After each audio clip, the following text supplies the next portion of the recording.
Tonight it is good Halloween, the fairy court will ride, and if you would your true love win, at Miller's Cross you must bide. Yeah, that's got that. That doesn't scan.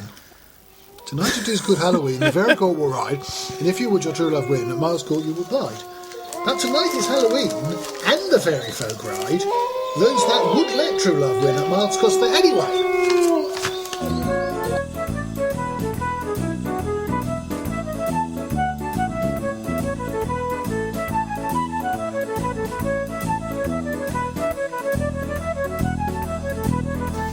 Tonight is Halloween, in spirit. So we've got Brains Original Stout. We've got Brains Original Stout. Because that's like the zombies, isn't it? The zombies would drink brains. Oh, brains! Yes. We've got Haunted Mini Cheddars. We've got Haunted Mini Cheddars. We've got pumpkins. We've got apples to bob. But we've got skeleton serviettes. We've got skeleton serviettes. We were just talking about all the chocolate and Haribo that have been laid in. Not Haribo. Haribo we've established as a sort of reindeer. What's the sweet called? Haribo. Haribo would be spooky. Haribo. But we've got loads of Haribo for any kids who knock on the door. But we won't be eating it on air this week, so there'll be less rustling. We've got black cats. Black cats named after horror things. So this is our second Halloween special. I'm Andrew Rillstone. And I'm spooky Clary Maguire. And this is Folk Buddies. And we thought that last year we talked about hauntology and horror films and The Wicker Man. In fact, we primarily talked about The Wicker Man. Yeah. So we were hoping to do more of a fairy tale. We're talking about fairy tales this time. Now, the first question, I suppose, is what do we mean by fairy tales? Yes, probably something we should have sorted out between ourselves. Given that I'm not sure what we meant by it, even though I suggested it. Well, okay, leave the songs to one side for the minute. Just in terms of literature and stories, what's a fairy tale? So this is I feel slightly bad about, because I really should have chatted about it with you. In that, I think what I think of as fairy tales when I'm thinking of music is very different to what I'm thinking of as fairy tales if I say fairy tales. Because I think if I say fairy tale, I just think the same as everyone else does of, Castle and Frog Prince and shit like that. Yeah. If I say musically something's fairy tales, I'm definitely thinking of something a little bit more haunting, a little bit more mythic. I'm almost thinking, if I'm thinking what folk music is a fairy tale thing, it should have fae in it. Okay. B, I'm definitely thinking of something that to my mind feels almost like a kind of pagan version of some of the medieval carols you get, Coventry Carol and all that sort of thing, Cherry Tree Carol. Oh, okay. But that's not got any basis on anything other than vague impressions and moods. I mean, in the essay on fairy tales, Tolkien runs through some possible definitions. His first possible definition of a fairy tale is a tale about a fairy, or tale about fairies, of which clearly most children's fairy tales are not. I suppose Cinderella has a fairy godmother. I suppose Sleeping Beauty has the curse. Fairy godmother. Is fairies. Okay, so there's fairies. Snow White and the Seven Dwarves, the Wicked Queen is a witch. Oh yeah, that's not dwarves. I mean, you could, on some definitions, you could say dwarves were fairy folk, but the way the dwarves are depicted, at least since Disney, they're not fae. They're rustic dwarves. But there are plenty of things in collections of fairy tales which aren't fairy tales on any level. I mean, the Goldilocks is a beast fable, if it's anything, I suppose. This is, of course, you're between the two of us. You're the one who's for whom fairy tales have been a meal ticket. I did actually co-design a very successful card game called Once Upon a Time, which is about fairy tales. We decided very early on in that Well, my original notion of it was going to have its nose in the Brothers Grimm, and all the types of stories and motifs you were going to tell were going to be proper Brothers Grimm fairy tales. I was going to utilise Vladimir Prop, who is a... Have you come across Mr. Prop? He was a Russian formalist structuralist who worked out that you could take the corpus, whatever the Russian equivalent of the Brothers Grimm was, and you could pretty much write a formula. You could actually express it algebraically, that if it's a lady, she will either find a sword or a ball, and it can either turn, if it's a ball, it can turn into a frog, and but in the end we just said, no, this is no fun, we'll just have stuff. You're saying in many ways your bank balance should be grateful. My parents should be grateful that we decided to just put into our game of fairy tales all the stuff that people would think was in a fairy tale. So we've got witches and unicorns and fairies. We do have fairies. I'm working on that. As of recently, Knights is the one that's come out most recently, and hopefully there'll be one on Animal Tales coming out shortly. So yeah, I guess the takeaway from doing the game was people have got a sense of what in that sense of what a fairy tale is. It's like the legal definition of pornography. I don't know what it is, but I know it when I see it. Tolkien's second possible definition is that a fairy tale is any sort of wild and far-fetched story with miracles and wonders in it, but that's much too wide. And so he comes up with a definition before it gets complicated. But he tries out a definition of a fairy tale is a tale of fairy as a place, and so it's about people who are at some level or other. Because it's sorry, Andrew was waving his hands around while he spoke, and the cat was headbutting his hands out of the air in an attempt to get him to stroke her. Refocus. A fairy tale is a story about someone who crosses over from the mundane world into fairy, and whether what he meets is explicitly a fairy. And then discuss what is a fairy, because is it a little? Because you weren't paying attention. Don't give her attention if she bites you, because. So yes, I was saying. So what do we even mean by fairy? Because you've got that image of the thing with wings and a wand and Tinkerbell and so forth. And well, outside of Peter Pan, where are the stories where fairies are even that? But I think the thing of going off into the realm of wonder. I mean, not in a Joseph Campbell sense. We're going off into the realm of wonder. It's just any time when anything happens to you at all. But something where you're explicitly going into another world would do. Which some of the songs we've picked out that does happen in. Yes. And some not so much. Just before we go into the song specifically, just one other thing. Did you have fairy tales when you were growing up? Yes. Did you? Were they the same fairy tales as everyone? Fairly sure. I don't know. You made me doubt myself now. I didn't grow up in a box. No, I was thinking. We had like the Grimm's fairy tales, and we had generic big book of fairy tales as well. We did have. I was talking about this with my friend Sarah, not the Sarah you've met. Yep. She was an American Sarah, who's got a 6-year-old, and my parents. Good, decent people, but would be the first to admit they are, or were, perhaps not the greatest at age-appropriate discussions with small children.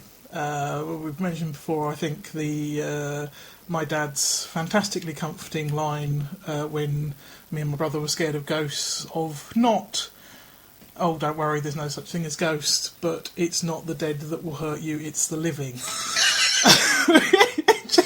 Good Lord. And we did. I was talking to my friend because apparently there's like several different properties now, all claiming, fairies are the laughter of children, or fairies are every time a leaf drops or something. There's various kids doing it, and my parents, of course, went, "Oh, isn't it supposed to be when a baby dies before it's baptised?" Which, historically speaking, yes, that is where fairies are supposed to come from, but it's not what you say to a 3-year-old. No, as a rule. No.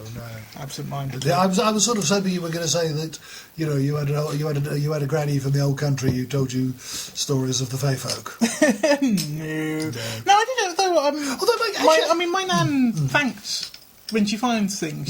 She would say thank you to the just. I don't think she consciously was saying it to fairies, but she was saying thank you to nothing.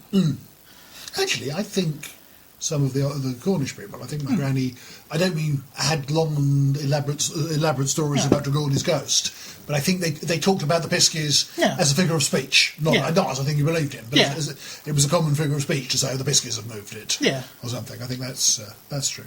Yeah, but no, I didn't grow up on the lower deck of the Titanic.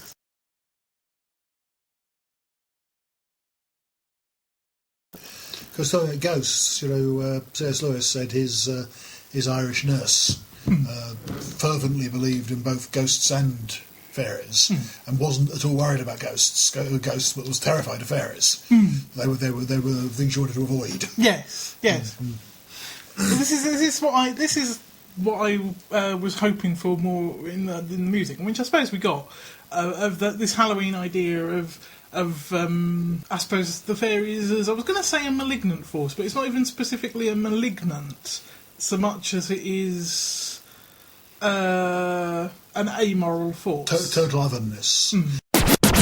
So let's talk about Tam Lin. Now you're a bit keen on this. Right, I think Tam Lin is the best song, and I think that the Anais Mitchell version is the best version. Well, right, now we've got to our conclusion. We don't have to do the surrounding discussion. We'll go home early. Okay. The song. Now, let's just pretend that there are people out there who don't know the song or the story. What's it about?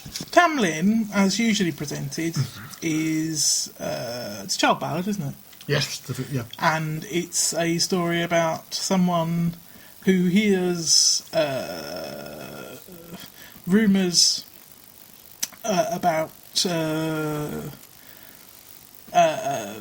elf in the old sort of sense rather than the Pixie or Tolkien sense, who's essentially shagging people on some land that their family owns. So, intrigued, they go to that place, do the actions that provoke shagging, shag, go home, realise some weeks later that they're pregnant, basically strap their hat on and go and sort things out. And here's where it differs, because in most cases she just goes to Carter Hall, which is the land, and is, gets Tam Lin, the elf, to show up, and then says, well, what are we going to do about this? And he says, oh, fuck me, I'm an elf. I was a fantastically snazzy young man, and so now the elf queen has me under captive, and every seventh Halloween she has to pay a tithe to hell, and this year it's going to be me, so here's some instructions to save this from happening. And so comes Halloween, Janet, the female protagonist, follows the instructions, sorts the shit out, and acquires Tam Lin, and you're left to assume that they get married and everything's sorted out. But it ends. Though it always ends, I think every version I've heard ends with the Queen of the Fairies being really quite annoyed. Oh, she's very vexed, yes. But the Anais Mitchell thing also has something which I've not noticed in many versions. Okay. It might be that it's in more versions. The Anais Mitchell version, she goes to Carter Hall to get abortifacient flowers because she thinks Tam Lin's a demon. Right, there are lots of versions. Hang on, there are lots of versions where she goes the second time. She's sitting in all of them. She's sitting there with 12 maidens who are playing at chess, or in some cases 12 maidens who are sewing and 12 men who are playing at chess, and they're all going, ha! She's up the duff. Brilliantly signified, though. I love the slightly real world thing of her being signified as being pregnant by just throwing up everywhere all the time. Doesn't she say that? It's basically says something like she's green as glass. Green as glass, you're right. Yeah. Although there's also that folk euphemism in some of them of her apron is tight. But they say yes, we can see you're pregnant. And then her father says, "Which of my noblemen is it?" And she says, "It's none of them." And then but there are a couple of versions where someone says, there's a herb down there which will twin thy babe from thee." Is one expression, and I think that's actually quite important because you said your summary, which was that she's heard this place where there's an elf. She's been told, don't go to Carter Hall. If you go to Carter Hall, you will lose either your money or your maidenhead or both. She goes and picks a rose. I think in all the versions she picks a rose. In a lot of versions, then he comes along and says, "What are you doing? Picking my rose? This is my land." And she says, "It's not, it's my dad's land." And quite often it says... There's some euphemisms they rolled in the grass, and never did he ask her leave.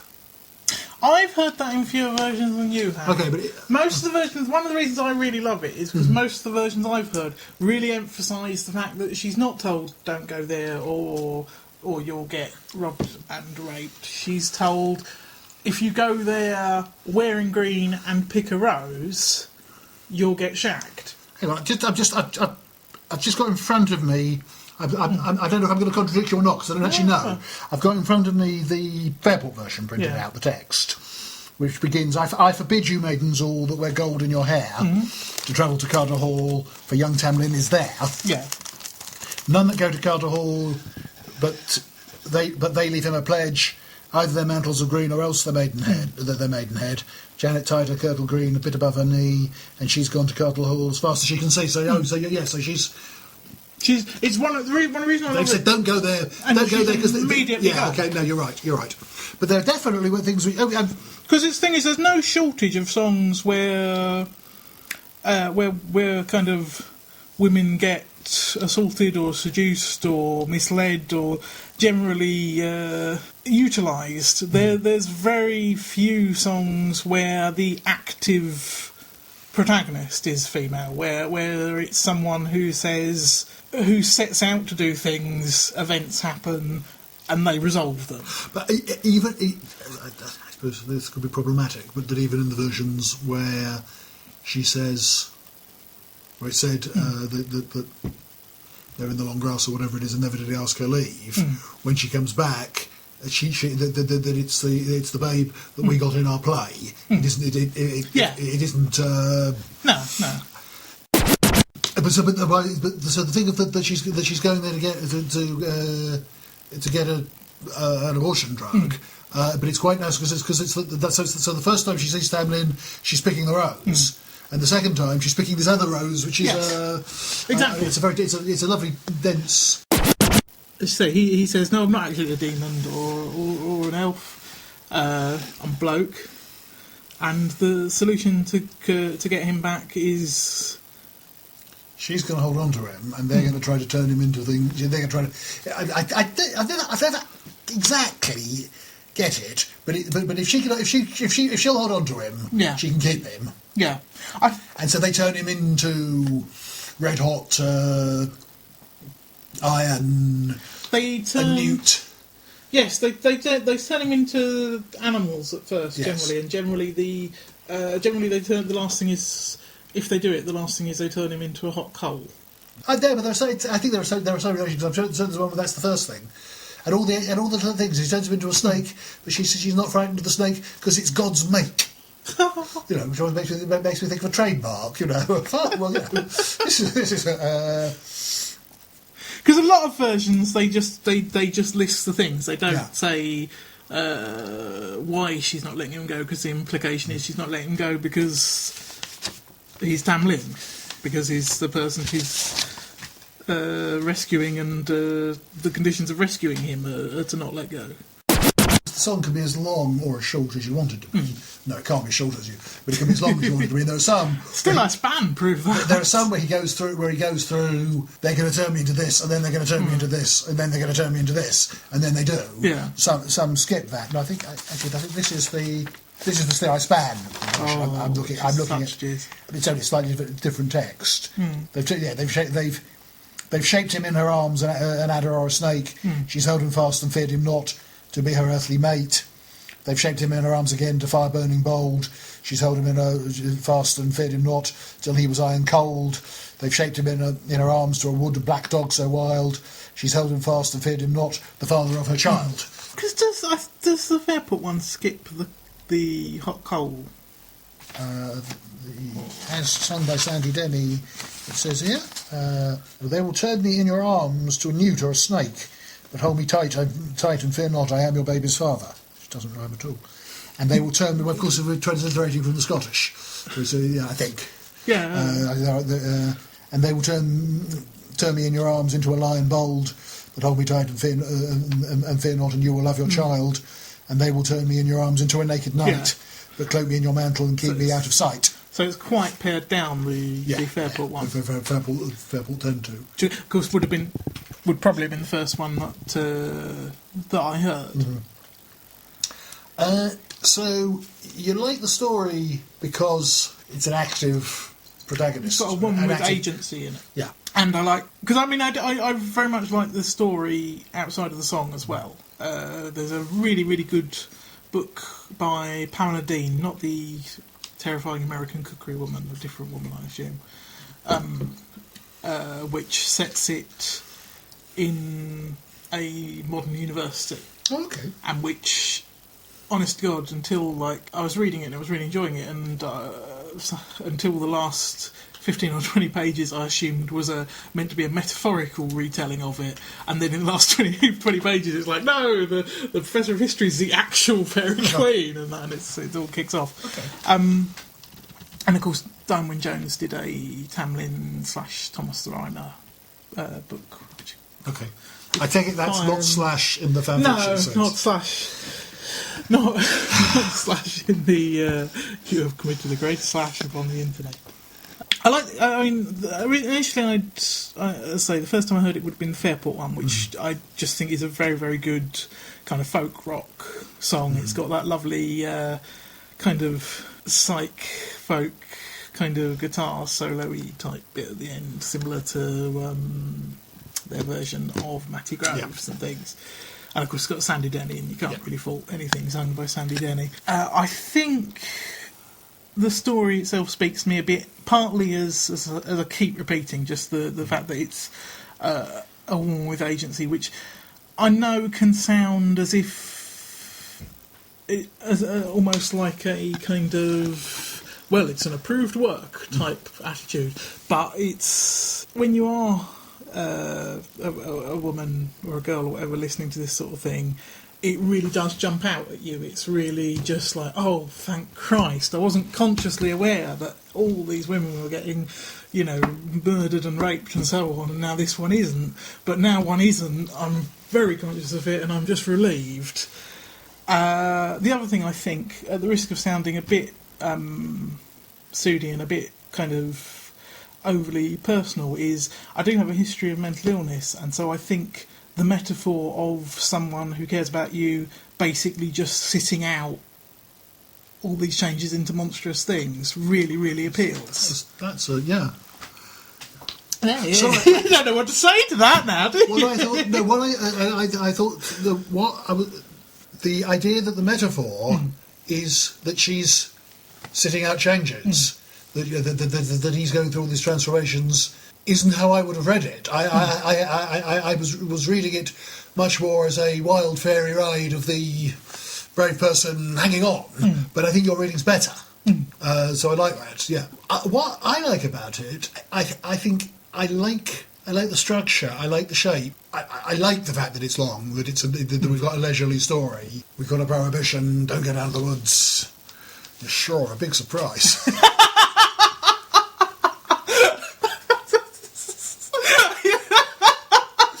I'm sorry, I've ruined it now. We've got the first encounter with Tam Lin. The Rose. What are you doing, the Rose? We've got the fairly realistic. She's got herself pregnant. Wonder who it is. It's all right. Again, the throwing up. Yeah. The going back. However you read the initial encounter, the fact that she's gone back to maybe to try and get rid of the baby. She's initially cross with him anyway, but they love each other. I'm the father of your child. It's all right. I'm half human on my mother's side. Then it's Halloween.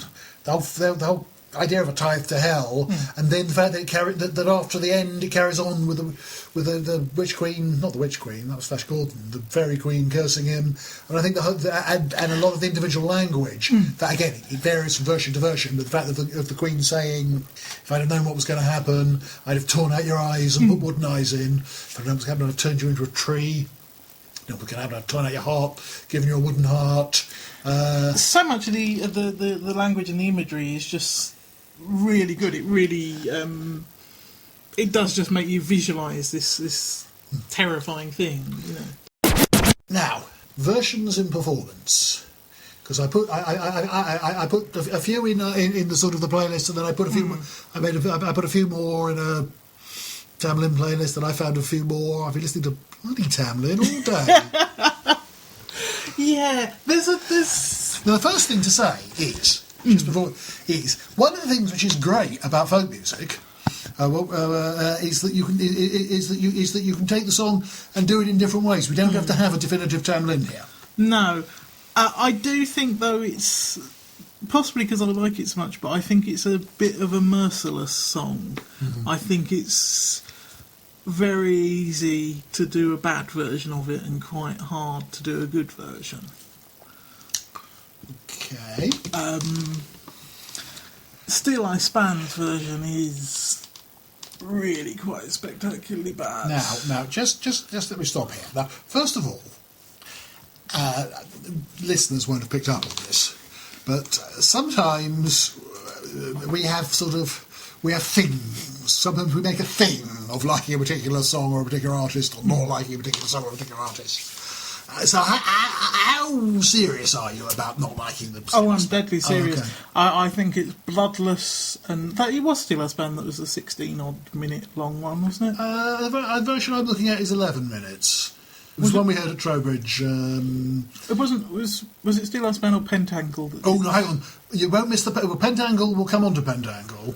Because Pentangle has got water and sound effects, and the Pentangle I thought was odd. Yeah, I didn't like the Pentangle either. I really didn't. I didn't understand it. Okay. I thought when I was listening to it on my computer, and I thought an advert had opened in the background. Do you know, I thought exactly that. That's because it makes more sense than the decision. Really. Okay, we heard Steeleye Span at the Trowbridge Festival 2 years ago. I think Maddie Pryor is terrific. I mean, she was Maddie Pryor and June Day with the Silly Sisters and all of that. I think she has a terrific voice, and I remember from that year and that performance, and I was right at the front, and I forget whether we'd already been wearing yellow ribbons around our hat or that was going to be the next song. But it was okay. We had some songs off the god awful Terry Pratchett album as well.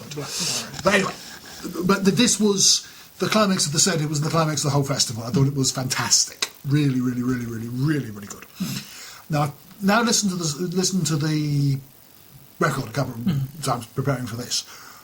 What I think is the melody that they've created and the beginning, I think, is the best melody of any of the versions. I prefer it to the Fairport one. I think it is. I could do without the refrain. I could do without that. It's not awful, but I could do without that. I really think it's. I suppose Steeleye Span, Maddie Pryor. It almost is the how you think of folk. I mean, I just think lovely and haunting, and they then do a thing, and it's the same thing that Pentangle do actually. Of they decide that when we've crossed over and we're with the fairies, it has to go weird, and I don't. Sorry? It does jazz! Yes, jazz. And now, the very end, I think Maddie Pryor getting rather over the top, doing the Fairy Queen's curses is quite good. And then going back to the Maidens Don't Go to Carter Hall, It's a Bad Idea, the tune bit, I think works. I could massively do without the, as you say, jazz bit in the middle. On the other hand... Go on, on the other hand, Fairport one is the same melody all the way through with some rock interludes. It's a little monotonous. But I think I'm saying that to qualify that. I think the Fairport one is great. Yeah. No, that's fine. I mean, I'm not even going to try and discuss the Fairport one because I know I can't look at it objectively because it's the first one I heard and I've heard it too many times. No, but the Steeleye Span one, I will preface this by saying... Preface or preface? Preface. I've used. By saying that I don't dislike Steeleye Span. I own Steeleye Span albums. I own Silly Sisters albums. When Steeleye Span do a song badly, and they have rather unfortunately done two of my top 5 or 6 favourite songs, in my view, very badly.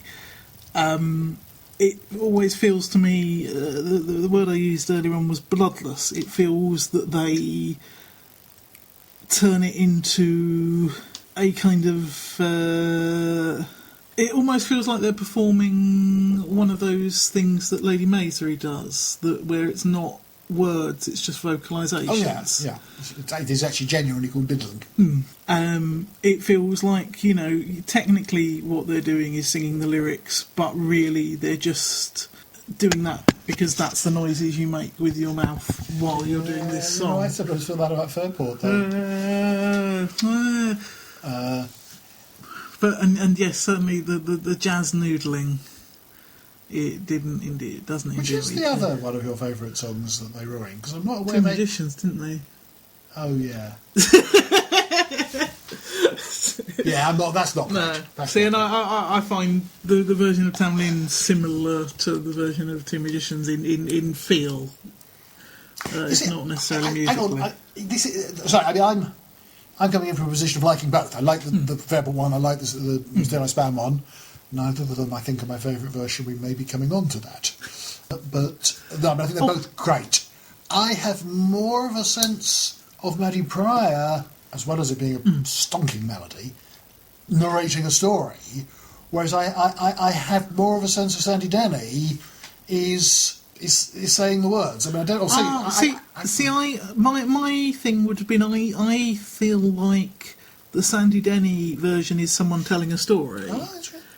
The the Steeleye Span version is someone. I said about singing the word, vocalisations, but if I was to drop that, it's someone playing the roles.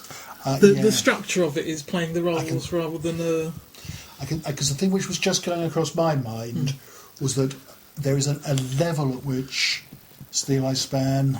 Okay, the thought I had, and I'm not sure if I'm going to justify this thought, but the thought I had was there's a level of which Steeleye Span are pastiching folk. Now, given the one point Martin Carthy was in it's not like they're short of proper performers. Maddie Pryor is great, but you know what I mean?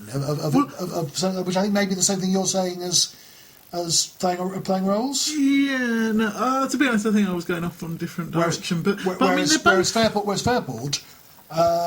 To an extent, I'm not a folk band. No, well, they're both folk dash bands, aren't they? They're the Fairport, I think, because this is what I was just about to say. Fairport, I think, definitely consider themselves folk dash rock, and Steeleye Span consider themselves folk dash jazz.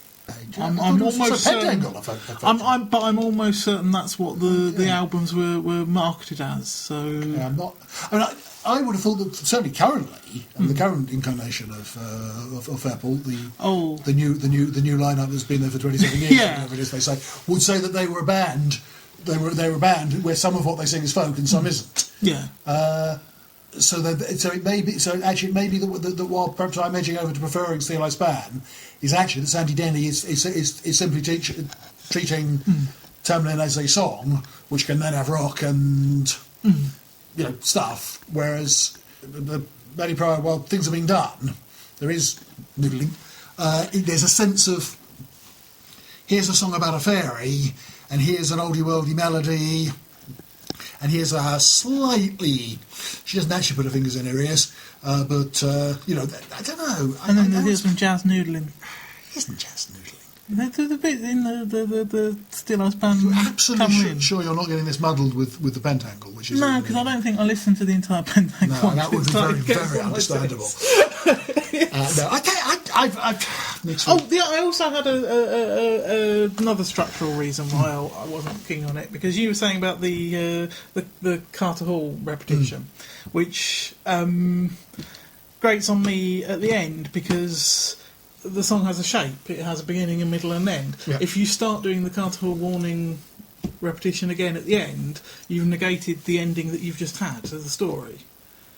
You can't say, and then Tam Lin and Janet went off, and then say, don't go to Carter Hall. Oh! I think that's over subtle because you could be saying, well, the thing is, remember how all this started, chaps? It began with the warning. I think the thing is, I think sometimes we talk about things, and you think I'm suggesting people will be sitting there going, "Oh, you can't do that because of X," whereas I think it just gives a wrong feeling that can then later be dissected as being because. I'm not going to start rustling through my pile of paper, but I think there are traditional versions which end with and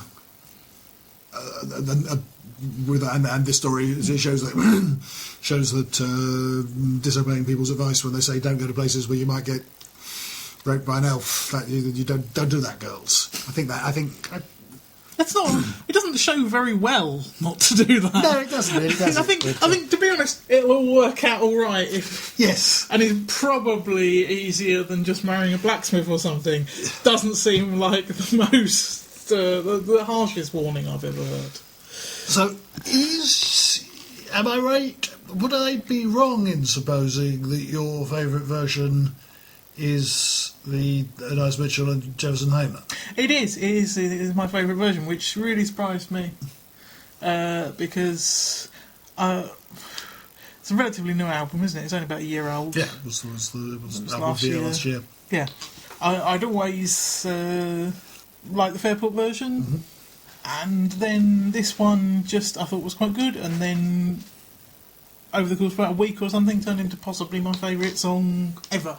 I liked it very much. In doing my researches today, this week, I think I also put in the folder of alternate versions of Tam Lin, James Findlay, who just did it straight and unaccompanied, and I thought that was stunning. I think I'm never quite as fond of men singing it. There's also one that I found that was another man singing it, Hugh Lupton, who was the storyteller who did Sam Sweeney's Fiddle, and he's also lyricist for Chris Wood. He wrote the Fish and Chip Shop song, and, I like that one. Which he almost speaks. But that actually beats Steeleye Span for length. It goes to about 12 minutes. He does insist on referring to the character as Tam Lin, which which is valid. Yeah, and then some versions it's Tam, and he brings one. It's Tambling.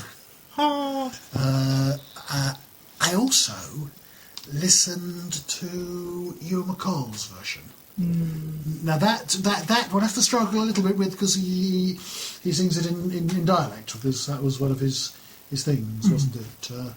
apparently it wasn't a big fundamental theory about folk music. It was that he'd had some terrible evenings at his folk club of sort of people singing American songs in broad Cockney. So he made a rule you could only sing things in your own native dialect. I actually think that one.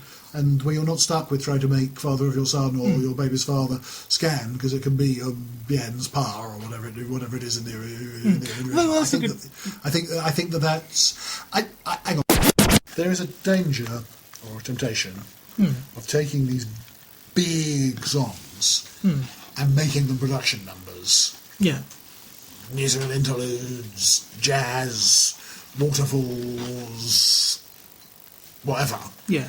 And listening to the Ewan McCall and James Findlay having trusting the song, trusting the narrative enough to just do it. Yeah, I did find that actually very powerful.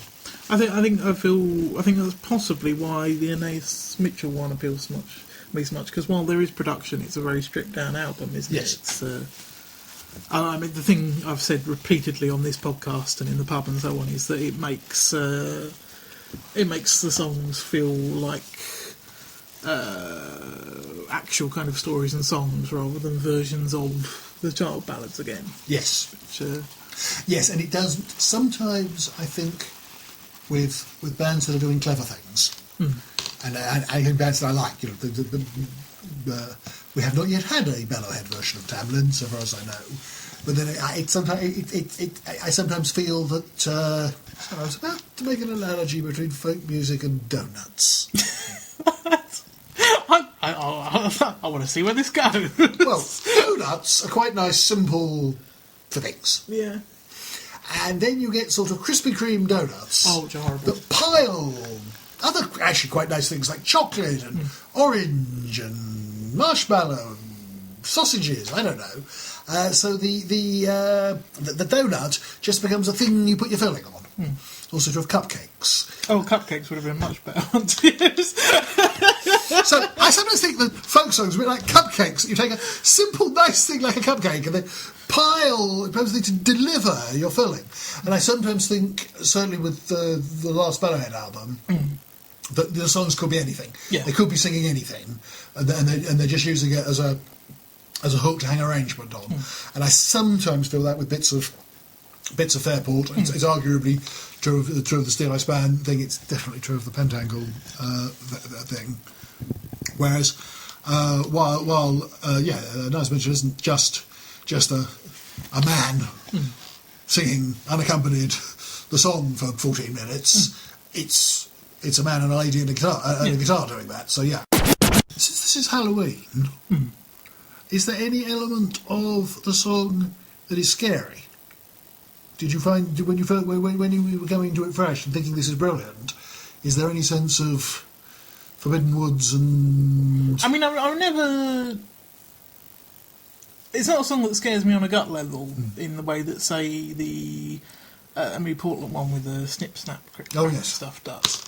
But obviously, you know, it's one that I can listen to in the same way you might watch an exciting film and be like, oh god, yeah, of course it'd be really, really shitty to be in the past and pregnant and the bit with the fairy queen does always make me visualise your woman, the stepmother from Snow White. Yeah, is it Snow White? Which one's the one that's been all the fucking film recently? The Sleeping Beauty. The Sleeping Beauty thing, you know, where they've got all that brilliant animation with the storm and the thing, and it always makes me think of that. I think just because it's such a lovely, scary image. Yeah. So yeah, I suppose there are things I find scary without it quite tipping over into becoming scared. Yeah. If that makes sense. It's not one of the ones I find most fascinating, but there is an element that this song, which is at least quite old, I don't know, it's at least 500 years old. Yeah, it's at least quite old, it may be very old, and the fact that there are versions of it and there's imagery and and why is it a snake in some versions and a newt in others? It's not. It isn't the same as being frightened, but there's something of finding it fascinating and mesmerising and not being able to get to the bottom of it. I think is the thing, and it's in that sense, it's a little like some of the Shakespearean romances, like The Tempest or Twelfth Night, which are in many ways not good plays. They're in properly. Characters do things and get forgotten, but there's a sense of you could do this 20 different ways. You could see it 20 times, and you'd still be.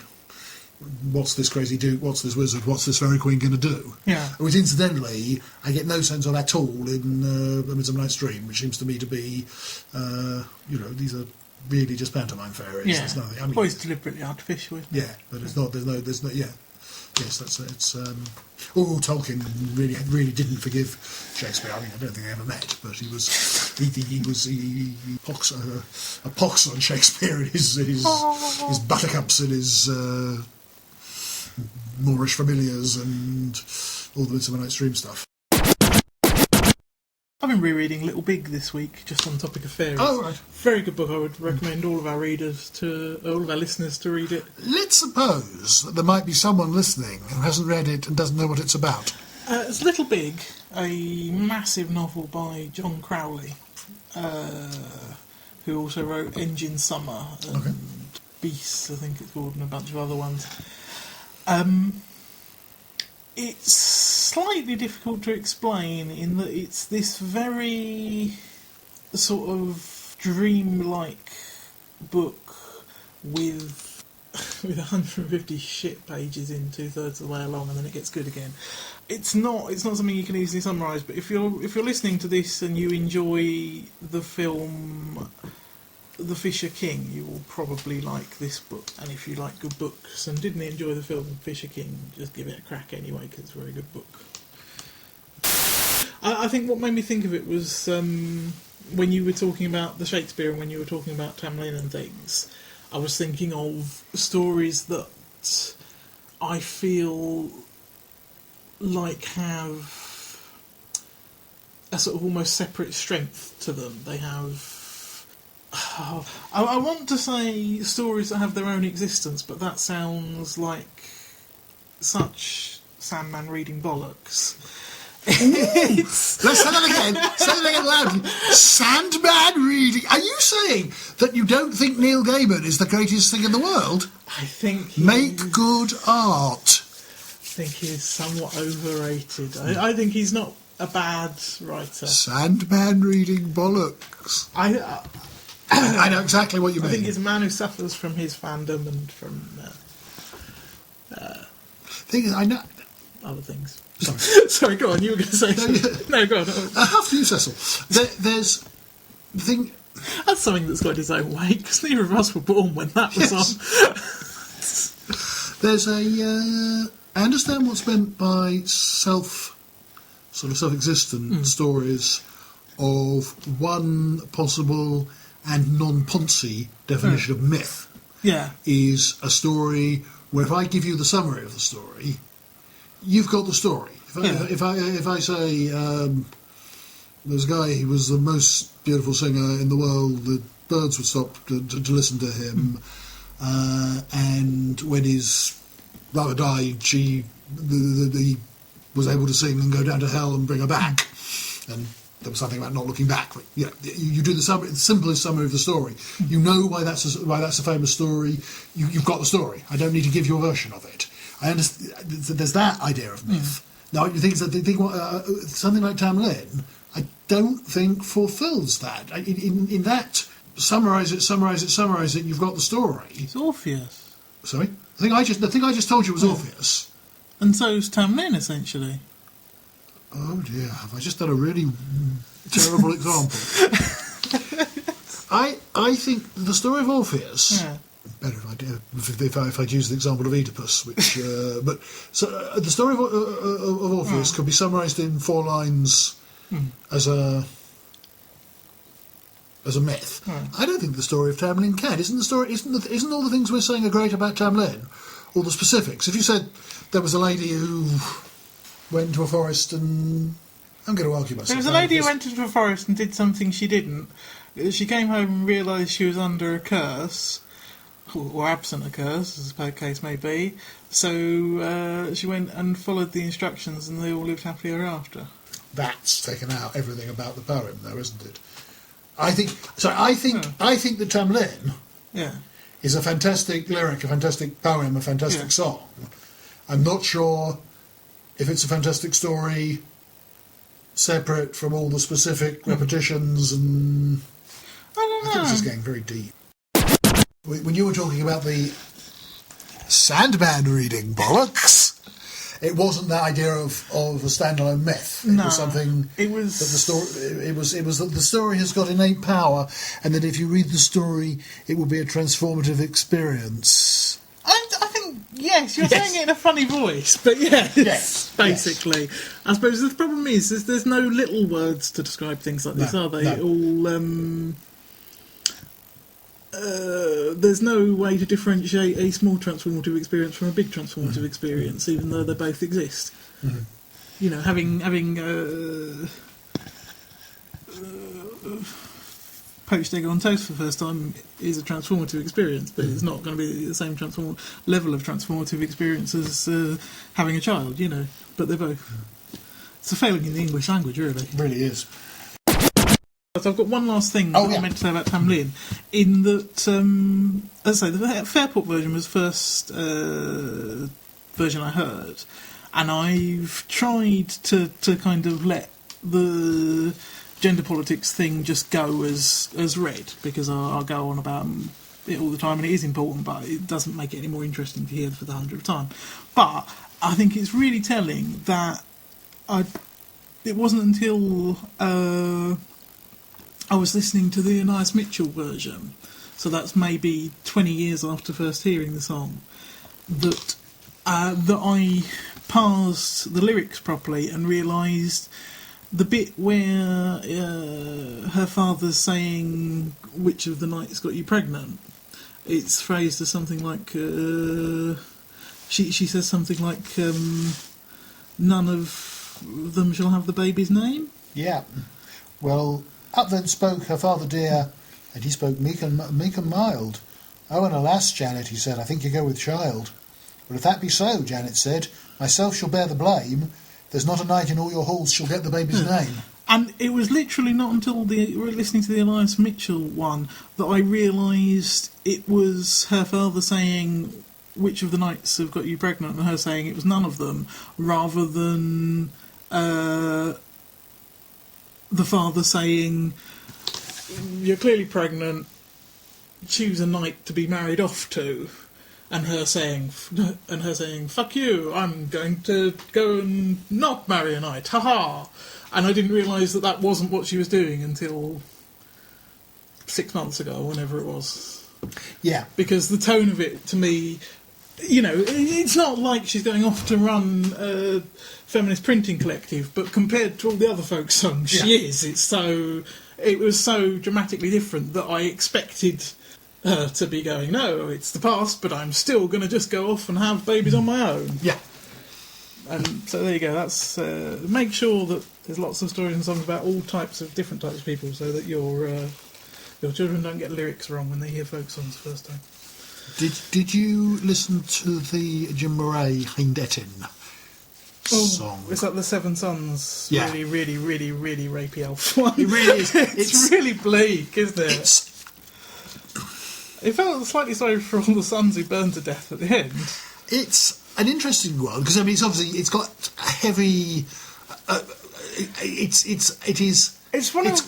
What's a good word? It's cognate with Tam Lin. It's not the same story. I was just going to say the problem is, whether it's a problem or not is a separate issue. It's just turn a phrase to say the problem is, but it's a song, as you say, cognate. Because it's Jim Murray, a younger person doing it. It's so clearly there as a reaction to Tam Lin rather than as itself. Gosh. It's just for anyone who doesn't know the song, it's on one of Jim Murray's albums. It's on Skunk, I think. Skulk? That one. The one Yeah, with the Skulk. Skulk, the one with the wolf on the cover. I'm sure that's Skulk. Yeah. Because it'd be Fox. confusing if it was called Skunk and it had a fox dressed So as a we've now wolf on the managed cover. completely can we get our woodland mammals confused. It's called Skulk, Or a and caribou. it has a fox on the cover. Lovely album, demanding album actually. Basically, it's like Tam Lin. Woman is forbidden from going into a forest because there are elves there. She goes. She sleeps with the elf. Although, no, it's really, Yes. really explicitly raped by the elf. I was just about to say, definitely less consensually. Yeah.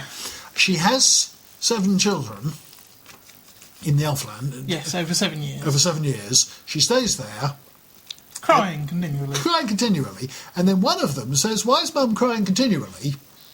And they say, "Well, because she's actually comes from the human lands, and she's missing her family." So one of them plays a magic horn or pipe. It's the flute that the elf hypnotised her with at the beginning of the song. It's the flute. Yeah. Yeah, basically the elf goes do do do do do, and she's in a trance, and then he rapes her, and then it says he builds her a bower, but it really manages to make it sound like a cage, doesn't it? Yeah. Which is to Jim Ray's credit is very, very sort of evocative. Yeah. And then the son and son steals the flute and plays it and hypnotises the father.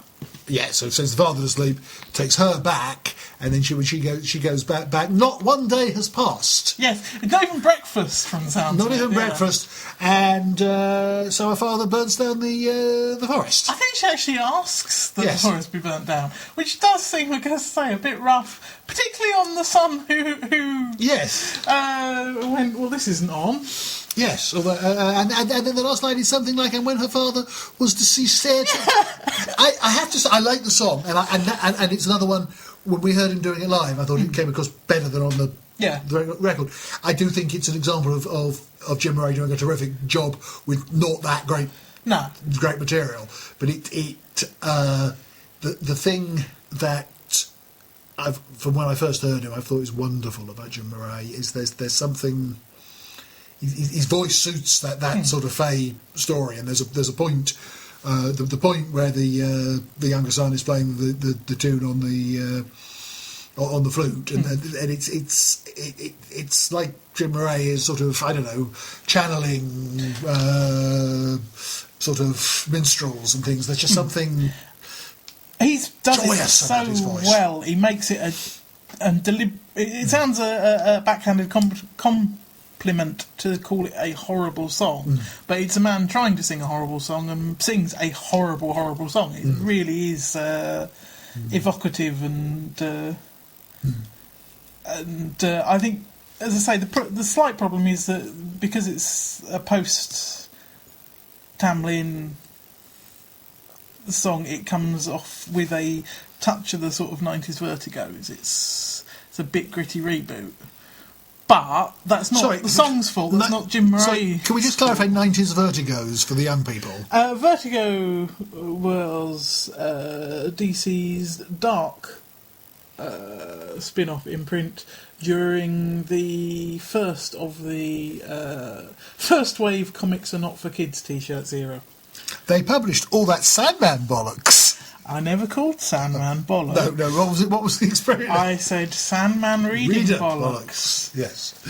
I never expressed an opinion on Sandman the comic. Because that album is actually Jim Murray sort of almost trying to go back to, well, not go back to basics, but it's sort of Jim Murray entering into his middle point of his career where he doesn't have to be as experimental. And although there's loads of arrangement on it, there's no bleeps, there's no rap singer, there's no, nothing. It's an arrangement of the song, but it's very arranged. Yeah. But yeah, listen to it. It's a very good song. I say it's not the fault of the song or of Jim Murray that it has these different associations. It's just where it stands sort of historically. So what other scary things? We had some that weren't about being raped by elves. Okay, what about like the internet? There must be some of it that isn't about being raped by elves. what about Long Lankin, which is not which about is scary. which is